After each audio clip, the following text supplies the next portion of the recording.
Assalamualaikum. Hari ini kita tengok kertas model PT3. Kita akan belajar tentang melukis lokus jika diberi kombinasi gambar raja. Okey? Baiklah, baca soalan dulu. Raja menunjukkan sebuah segi empat. So, dekat sini segi empat sama tau. Saya dah kira dia adalah 4 cm. Jarak lawan 4 cm. So, buktinya awak boleh tengok lah. Pakai awak punya pembaris. Dapatkan daripada sifar, awak akan nampak dia 4 cm. Okey? Dan ke sini. So, bila dapat 4 cm, 4 cm, awak akan draw pada buku tulis awak macam tu juga. Okey? Kemudian awak ada satu lengkungan ke sini dan satu garis lurus serong, satu garis lurus ke bawah. Okey. Kemudian dikata X, Y, Z ialah lokus yang bergerak. Maknanya X tu mungkin dia bergerak kat mana-mana, Y dan Z pun sama. Okey, sekarang dia tanya, lukiskan lokus X yang bergerak dalam keadaan jarak sama. Okey, saya gariskan. Jarak sama dari titik K dan titik L. Okey, sekarang saya draw dulu titik K dan titik L. Okey, so kalau saya buat kat sini, titik K tu berada di sini, titik L berada di sini. Saya dah ajar lokus dia mesti seimbang. So kalau ada dua titik kiri kanan, means lokus tu wajib straight line. Ini adalah lokus yang pertama. So dia bagi nama yang pertama ialah X. So bagilah nama dia X. Okay, nombor satu Okay, nombor dua dia cakap lokus Y bergerak dari keadaan YK KL. Huruf yang sama awak kena identify. Bulat siap-siap. Huruf yang sama ni akan menjadi titik tau. So bila dia akan menjadi titik, sila tengok apa yang wujud, YK ke LK. Ada L Y tak ada. So bila L ada tapi Y tak ada, awak kena wujudkan LK tadi. Okay, LK. So dekat sini LK adalah satu lengkung. Kat sini. Nampak ni? Dari titik K ke L, dia adalah satu lengkung berjarak 4. Kalau tengok jari saya, nampak? Saya buat jarak 4 ni. So bila dia jarak 4, dekat sini dia pun 4, sila tengok. Nampak tu? Saya ke sini pun 4. Saya ke sini pun 4. Saya ke atas pun 4. Nampak? Maknanya perjalanan jarak. Saya sebut lokus tu jalan kan? So perjalanan tu inilah. Sepanjang-panjang 4 cm ni. So inilah dinamakan. Kalau saya kata titik nombor 2, titik K yang saya bulatkan tadi. Okay, awak kena buat titik. Kemudian awak akan buat jarak 4 tadi. Inilah namanya Y. Lokus Y. Sebab jarak dia sentiasa 4 cm. Okay, next. Nombor 3. Lukiskan lokus Z. Di mana dia jalan? Lokus tu jalan, betul? So, jaraknya adalah sama dengan garis KL. Bulatkan perkataan garis KL. Dan garis KN. KL, KN. Okay, saya akan buat nombor 3 kat sini. Ambil satu ruang sikit. Buat idea awak dulu. KL. So, akan nampak dia satu garisan dekat sini. Okay, draw your idea first. KL. Lepas tu dia kata KN. Satu garisan KL melintang, satu garisan KN membawah, turun ke bawah.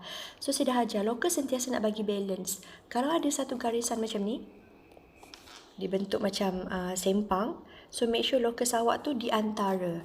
So, kalau saya draw, dia berada di antara, dekat sini lah. So, dia adalah pembahagi dua sama sudut. Kita dah belajar kan? So, nama ni adalah lokus Z. Okay? So, kita dah adalah X, Y, Z tu. Contoh, yang pertama, lokus X. Okay, dia adalah 90 darjah ni sebenarnya. Kalau perasan, kalau saya wujudkan di satu garisan, ni adalah 90 darjah ni. Yang kedua pula, ini adalah lengkungan daripada satu titik tetap. So, ni lengkung ni adalah sebahagian dari bulatan. Kalau ingat drawing yang kita pernah draw, ingat tak? Yang ni adalah bulatan. Okay, kalau saya buat satu garisan yang 90 darjah, ini adalah serenjang. Ataupun kalau saya buat satu garisan tegak dan ada selari kiri dan kanan, ini adalah lokus lari. Kalau saya ada dua garisan yang bersudut, Dan ini adalah pembahagi dua antara kiri dan kanan. Ini adalah pembahagi dua sama sudut. Dia membentuk orang. Dia macam bentuk orang. So, inilah dia punya pecahan-pecahan dia. Yang ni yang bahagian bawah sekali. Nampak ni? Yang ni bahagian separuh bulatan. Dan this one ialah bahagian ini. Ni. Okay. So, saya draw dekat bawah. Sila tengok. Dengan menggunakan huruf, nyatakan locus. Okay, baca soalan. Dia nak huruf sahaja.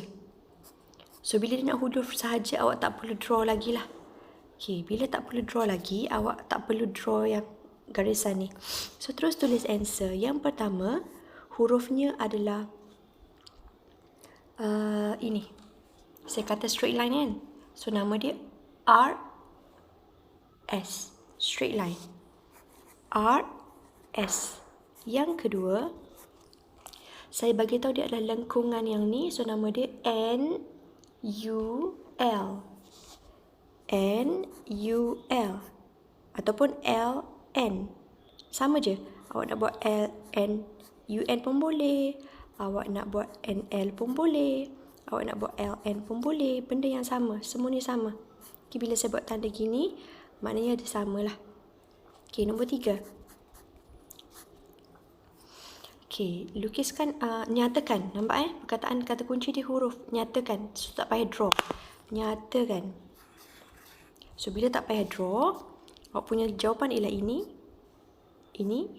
Dan yang ketiga ialah yang ni. So, bila saya ambil KLKN, yang ni lah yang saya ingat tu. Garisan KTUM. KTUM. So, awak boleh tulis KM terus pun boleh. Atau KTUM pun boleh. Atau nak terbalikkan pun boleh. MK terpulang. So, ini jawapan yang terakhir. Dan nombor 4 dia tanya, nyatakan persilangan locus Y dan Z. Okay, tadi Y lalu sini tengok drawing. Kalau saya draw lah sikit. Y lalu sini. Z lalu sini. Betul? So, persilangan dia kat tengah-tengah. Okay, awak tengok mana dia jumpa. Ni betul? So nama dia siapa? Dia tanya nama. Nyatakan. So, bila nyatakan, awak punya answer akan dapat number 4 titik U. Jawapan awak ialah titik U. Ni antara contoh soalan locus lah. Apabila dia melibatkan gambar rajah gabungan.